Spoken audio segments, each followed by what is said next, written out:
이번 시간은 ES6의 promise 객체에 대해서 공부를 해보도록 하겠습니다. promise는 미동기 처리를 위한 목적으로 탄생되었고 표준에 확정이 됐는데요. 당장은 아니더라도 나중에 처리할 것으로 기대되는 연산을 수행할 때 사용을 합니다.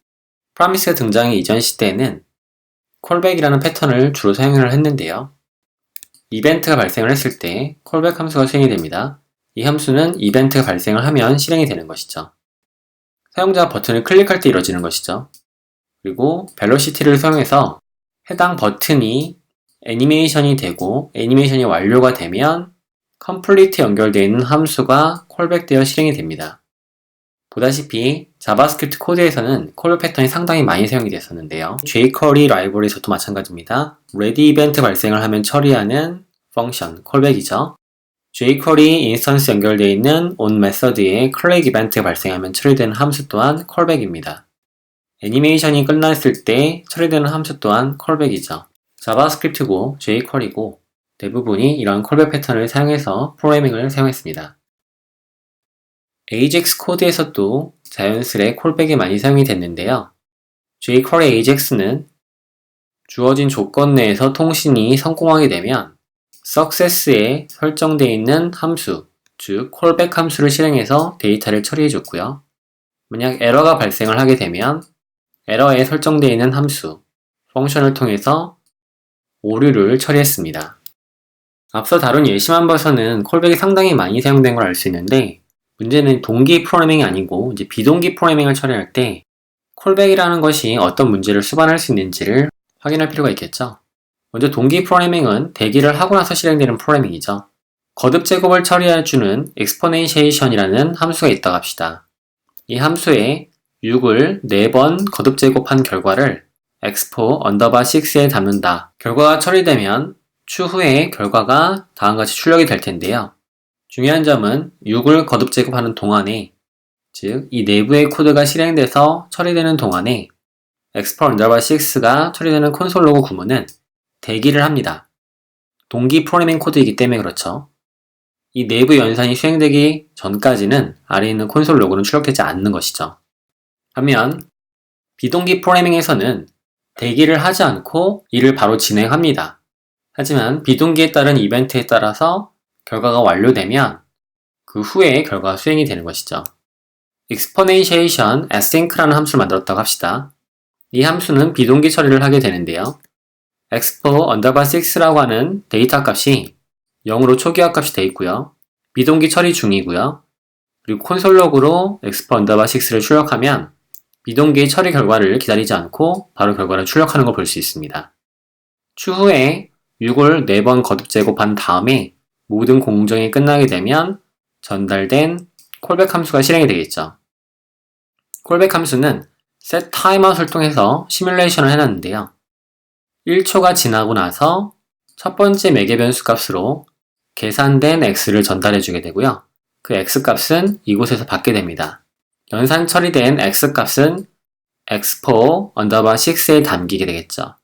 그래서 비동기로 처리됐기 때문에 연산 수행을 기다리지 않고 바로 실행한 콘솔 로그 값은 0이지만 그 이후에 출력된 값은 연산이 완료된 값이 출력되는 것입니다. 코드를 카피해 보고요. 결과를 실행해 보면 expo6는 0이 나오죠. 기다리지 않고 실행했기 때문에. 하지만 최종적으로 expo6 결과값을 보게 되면 1296이 나옵니다. 이유는 callback 함수에 따라서 이 계산이 처리가 되고 그 추후의 결과를 확인할 수 있기 때문인 거죠. 여러분들이 실무에 나와서 프로그래밍을 하다 보면 동기 프로그래밍과 다르게 비동기 프로그래밍을 진행했을 때 이와 같은 문제가 발생할 수 있습니다. 어떤 문제가 발생하냐면 기대하는 값은 이 값인데 그 값이 이전에 처리했을 때 문제가 발생할 수 있다는 것이죠. 예를 들어서 서버에 데이터 요청해서 데이터를 가지고 오는 중에 데이터가 아직 도착하지 않았는데 여러분들이 전달된 데이터가 있다는 전제하에서 데이터 바인딩을 해서 뷰를 만들고자 했을 때 아직 전달된 데이터가 없다 보니까 만들 수 있는 것이 아무것도 없는 거죠. 이런 경우는 문제가 생기겠죠. 데이터가 아직 넘어오지 않은 거니까. 최종적으로 그 데이터를 받아서 처리하는 콜백 패턴 같은 것이 필요했던 겁니다. 이어서 콜백 지옥에 대해서 얘기를 해보도록 합시다. 방금 전에 서버에 통신을 해서 데이터가 받아오는 것을 기다렸다가 데이터가 받아오게 되면 그제서야 결과를 실행하겠다라고 하는 비동기 프로그래밍을 얘기를 했는데요. 이런 통신이 한 번이라면 상관이 없는데 통신은 애플리케이션이 구동되는 중에 수십 번 처리가 될 수도 있는 겁니다. 그러면 그 결과를 모두 콜백을 해서 처리해줄 필요가 있는데요. 이런 경우에 콜백 지옥에 빠질 수가 있다라는 얘기겠죠. exponentiation async라는 함수를 정의해 보도록 하고요.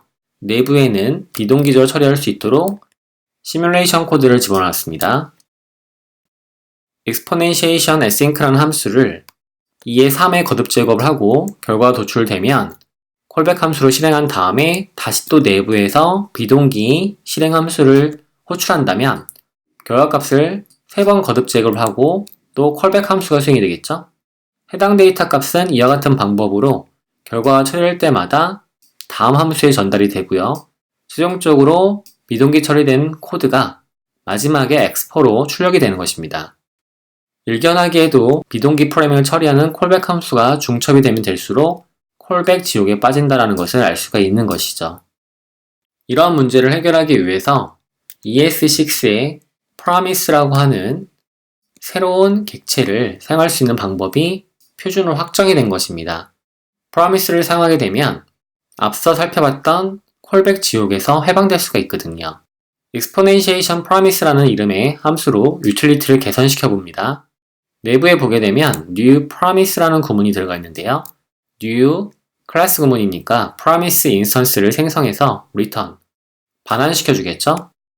new promise 구문을 살펴보게 되면 내부에 함수를 전달받게 되는데 resolve 매개 변수와 reject 매개 변수를 받습니다. resolve 매개 변수는 비동기 통신이 성공했을 때 처리되는 함수를 얘기하는 것이고요. reject 매개 변수의 경우는 실패했을 때 처리되는 함수를 나타내는 매개 변수입니다. 시뮬레이션을 통해서 set timeout을 처리해 줬고요. 내부에 try catch 구문을 사용해서 성공했을 때와 실패했을 때를 구분합니다. 만약 성공하게 된다면 resolve 매개 변수에 연결되어 있는 함수를 통해서 결과를 전달하게 되고요. 실패했을 경우는 reject 매개 변수에 연결된 함수를 통해서 에러를 처리하게 됩니다. 사용된 코드는 다음과 같는데요. exponentiation promise에 2의 3을 거듭 제곱을 하게 돼요. 이때 이 함수는 promise 객체를 반환하게 됩니다. promise 객체는 내부에 then이라는 함수를 사용할 수가 있는데요. then 메서드를 통해서 결과값을 갖다가 다시 exponentiation promise 함수에 전달하게 되고요.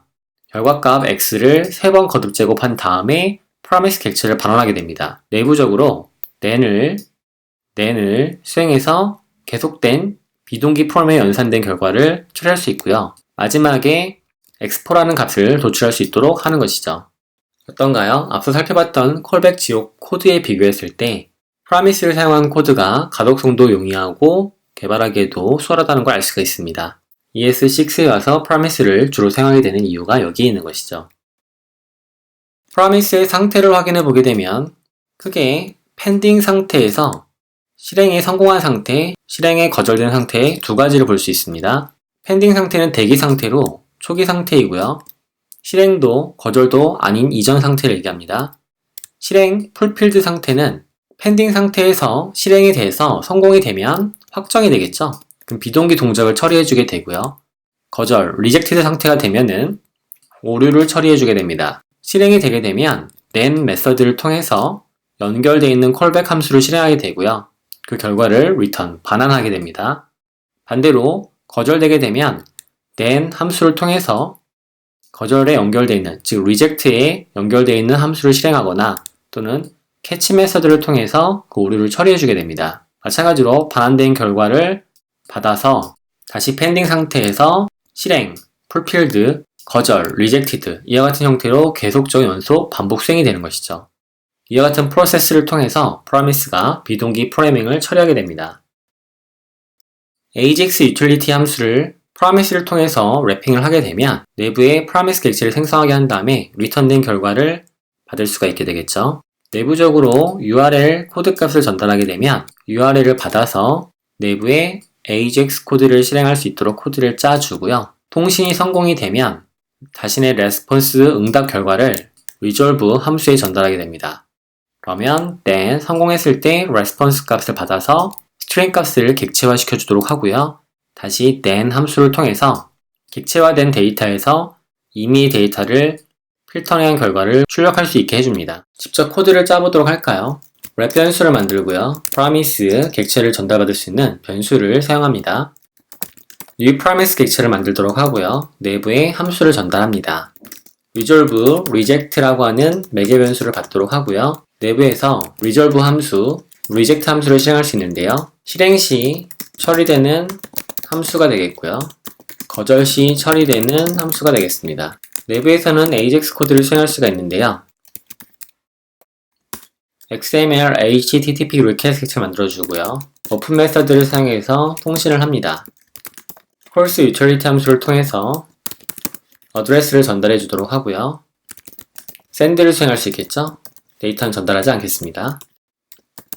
add event listener 메서드를 사용해서 ready state change를 이벤트를 발생을 시키도록 하고요. 조건문을 사용해서 ready state 값이 4라고 한다면 resolve 함수를 실행시키는 거죠. 내부에는 response 응답된 결과를 반환하게 됩니다. 에러 이벤트가 발생했을 경우에는 에러 객체를 전달하고요. 거절 시 처리되는 함수인 reject 함수에 에러를 전달해 줍니다. 이와 같이 코드를 정리할 수 있겠죠. promise 객체가 생성됐기 때문에 promise에 then 메서드를 사용할 수가 있는데요. 비동기 통신을 전달받은 데이터를 JSON parse 메서드를 사용해서 response 데이터를 객체화시킬 수 있습니다. 개행에서 then 메서드를 JSON 데이터를 받게 되면 내부에서 console.log를 사용해 JSON 객체를 출력해 볼 수 있겠죠. 실행을 시켜보면 다음과 같이 비동기 통신의 데이터 결과를 받아오게 됩니다.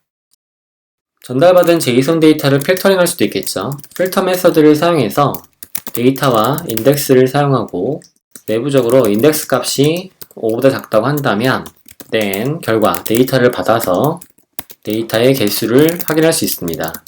다시 실행해 보게 되면 결과는 5가 나오는 걸 볼 수 있겠죠. 자, 이처럼 promise 객체를 사용하게 되면 기존의 callback 함수 패턴을 사용하는 방법과 비교했을 때 보다 깔끔하고 세련되게 프로그래밍을 진행할 수 있겠습니다.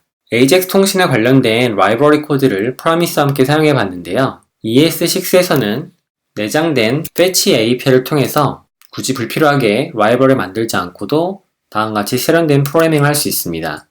URL을 전달받고요. 내부적으로 반환받은 응답 결과에 JSON 메서드를 사용해서 JSON 데이터를 받고 내부의 필터를 처리한 다음에 결과를 수행할 수 있는 것이죠. 오류가 발생하면 캐치 메서드를 사용해서 오류를 출력할 수 있겠습니다. 보다시피 promise를 사용하시면 프로그래밍을 보다 간소하고 세련되게 구현할 수 있다는 사실 잘 기억해 두시고요.